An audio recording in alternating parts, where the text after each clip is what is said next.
Hey, Mark Warnke here. I haven't done a ranch update in a while. We've been super busy. As you guys know, we let it rip. I mean, we just got done through bear season, just got done through kidding season. It's June 29th right now.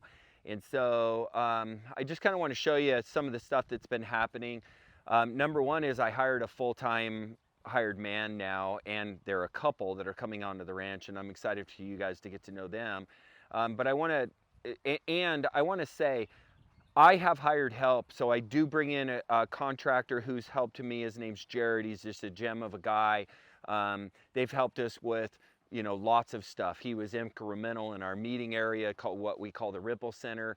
And here on Ripple Ranch, again, our goal is kindness, love, and gratitude out to the world, and to create an exemplary property in the world of homesteading that impacts both our community, the people around us, the land, and we see this as a stewardship that we're here to protect and preserve and hand on a piece of land that's better than we found it. And so one of the things is gardening. I want to talk about gardening real quick. I'm choosing to follow a lot of the current technology and the current people in the health realm that I follow that are focused on fat and protein, animal-based forms of fat and protein.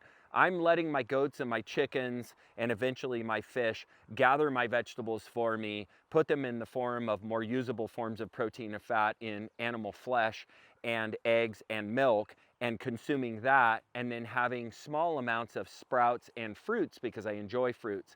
So I'm not going to be teaching people to have this big elaborate garden, because the amount of energy outlay versus the amount of calories in for a garden versus a goat that goes up and eats the mountainside, or an elk that I go hunt, is not comparable. Gardens are a massive time suck between planting, eating, and I know there's great systems that make it simple, but for me, my harvest, I struggle with it. I never get quite what I want out of my garden, and I take a lot of time and energy to grow it and to do all that stuff. And for the caloric intake and the nutritional intake, for me, it's not worth it. So I've chosen to go more of like fruits and berries that are really simple, that take care of themselves. Things like tomatoes, which I love and eat a lot of, and herb garden. So here's kind of where it is. So we got a really good herb setup. We've harvested some of our thyme, and we got all the fun things in, we got dill and we got cilantro, and we got that stuff, and we use it okay, and we're drying it and we're doing that. The other thing that we chose to plant is strawberries, because I love strawberries. They're really prolific. I like, by the way, everbearing. I don't like June bearing, because then you have just one big giant crop. You're trying to deal with it. I like to walk by the strawberry patch and pick a yummy strawberry, and have a season where they are more prolific, but they're there throughout the year, and it's this little gem that you get to walk past and partake of. And then we're growing just a few onions, a few tomatoes. We got a couple of squashes, because those are simple again. And I love spaghetti squash, so I'm having some root vegetables. We're not really growing potatoes because they're so dumb cheap. That would be another one I would grow, though, if I was trying to basically fully self-sustain. But the potatoes are so cheap, it just makes sense to buy them. My mother loves peppers, so we're doing a couple of peppers. We already had a rhubarb plant, so we are letting the rhubarb continue to grow, because I like strawberry rhubarb pie, probably one of my favorites. And then we have actually, we found some broccoli that was growing on the ranch, and we literally just pulled it off and planted it. If you didn't know, broccoli greens are super delicious. Tastes like kale. I like them more than the broccoli. And they're really good. And in this patch, we've done something super awesome. And these are getting dumb, so I'm going to pull them back. But we've done super awesome. We planted blueberries. So you can see, here's one. So we have blueberries, and if you acidify the soil, which they need a fairly acidic soil, you can grow blueberries, and they can get really prolific. If you spend a little money, these blueberries we bought in this condition, I mean, usually it takes about 3 years for them to be prolific. But if you spend, I think it was $25 to $35 on the bushes, you get a mature set, and we're already producing fruit this year. And by the way, they need a cross-pollination situation, so they need male and female, or you have different subspecies mixed together and then they'll cross-pollinate and they work together. So you can't just have a blueberry bush, you need male and female because they're those kind of plants. And I'm not Mr. Gardener, but I know enough to be dangerous. So that's kind of the garden report. The other report I want to tell you is how we're functioning on the mountain. So here was my premise. My premise was we own from that big tall tree off in the distance, straight up the mountain, not quite to the top, and then way up at the top, and I'll try to get over here so you can kind of see, way up at the top, and you might zoom in, Shea, so they can see it on those fence posts up on the ridge. So up on the top, you can see those fence posts, and then if you zoom back down, I'll kind of explain it to them. It goes down into the next valley and then up over this knob. This is kind of a ski jump saddle right here. Over that knob is where our fence line is. So our land really goes like this and then is an L across the mountain. And we have elk that come onto the property about once every 3 days, and we have lots of deer and that sort of thing. So here's what we're dealing with. Number one, the coils of wire that keep back goats weigh about 190 pounds depending on what gauge.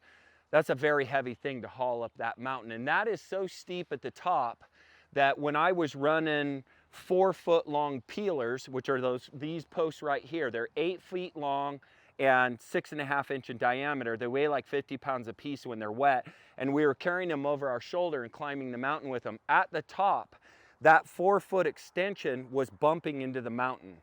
So that's how steep it was. It's ladder steep, and I would walk and bump into the mountain as I was going, and it was really difficult. Now you start putting a coil on your back that weighs 190 pounds and try to do that, forget about it. We're a bunch of my help and me, 50 years old, all of us, knees and backs that are breaking down. So what we did is we split that coil in half.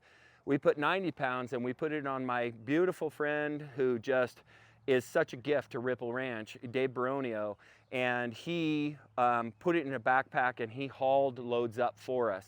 I hauled some up as well, but he did the mule work and I'm just so grateful to him.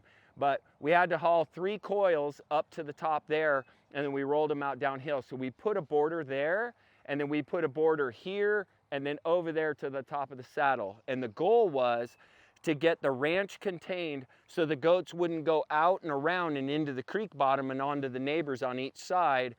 And my hope was that the mountain itself would contain them because they're opportunistic foragers, and if they have to work hard to climb the mountain to get to good food, they'll eat all the stuff on the bottom first and travel sideways and then kind of typewriter their way up the hill. And it's exactly what has happened. I'm so stoked to report that we are not going to have to fence the top of the ranch, because to get those coils all the way up there and get across, that right there is over 3 miles of fence. And so right now with 1 mile, we've contained them to our property. And I don't think, and our herd right now is 27 adults. We have 10 babies that we're holding back this year, but with 27 adults, they are not out feeding their area that they can stay within. And it's been 3 weeks-ish now.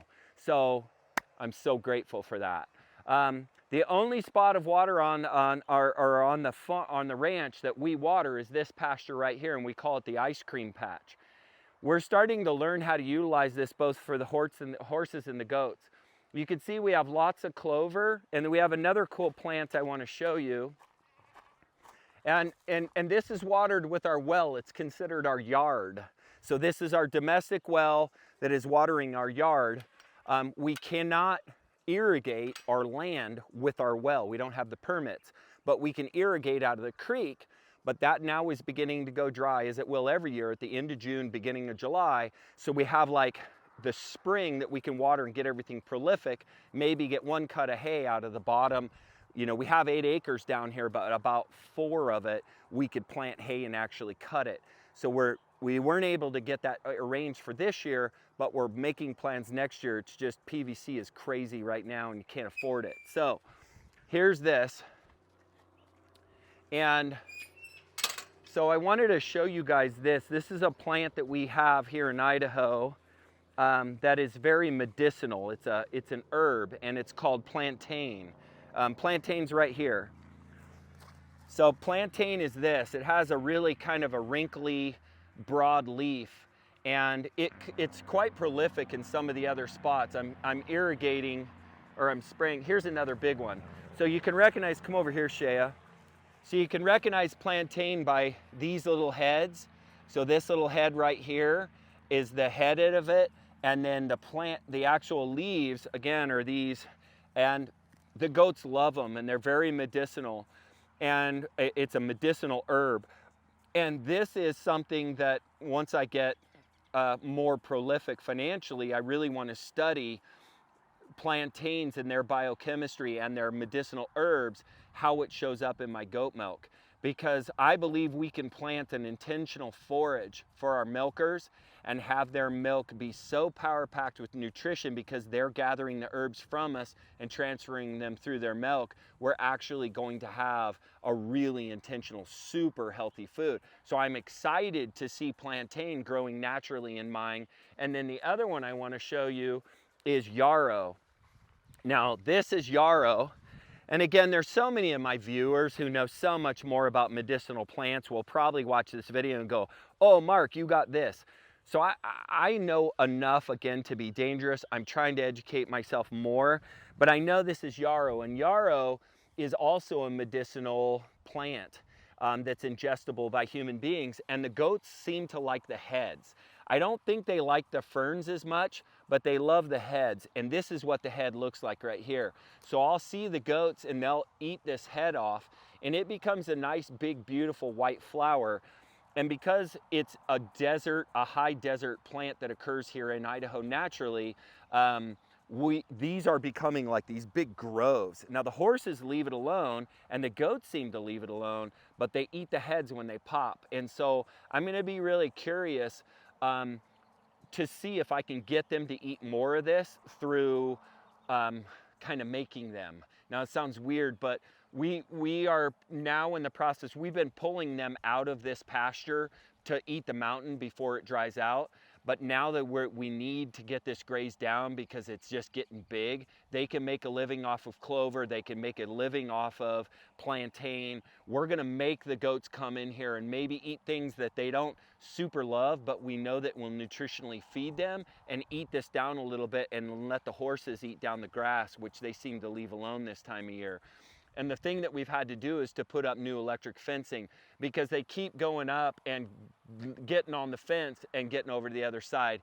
And I hate electrifying my fence, not because it doesn't work, it works awesome, but you're constantly dealing with, in this environment, grass growing up and touching the fence and grounding it out, and leaves and twigs and stuff. When you're trying to electrify this big of a property, to keep the electricity from not grounding out is challenging, and it takes like regular checking it and regular fixing, which I don't like to have extra maintenance to do that. But the goats are getting up on the fence, crushing it down, creating issues, and the only way to keep them off the fence is electricity. So we're kind of in that process right now. Now, these ranch updates, I want to break them in sequences so you guys don't feel like, oh my God, I can't watch this whole thing. So I'm guessing we're probably, are we in the 10-minute range, Shea? 13. So I'm going to break it here, and then we're going to release another ranch update on some of the other parts of the ranch. So if you're one of those people who can kind of likes to marathon watch, which I appreciate you, then just go to the next sequence, and we'll break this one down on the date, and then we'll say sequence 1, sequence 2, or chapter 1, chapter 2. So this will be ranch update number 1, and then we're going to go on and start talking about hay, the creek, shelters, the babies, the chickens, and then I'm going to show you a new coop we're building. So we got some cool stuff coming up with that. So make sure if you want to hear that you do, but we're going to break this ranch update into a couple different sequences. So if you like these videos, please click to subscribe. Please share them with your friends. And don't forget, anything that you want to know about goats, homesteading, those sorts of things. But our specialty is with goats. Anything you need to know about that, we have both courses and a Goat Club membership that can help you with all of that. I'm so grateful for you watching. Here at Ripple Ranch, our goal is, again, to ripple out kindness, love, and gratitude out to the world. And if we help you in any way, shape, or form, I'm really grateful for the opportunity to do that. So we'll check back in. I'm Mark Warnke, the Goat Guy, signing out.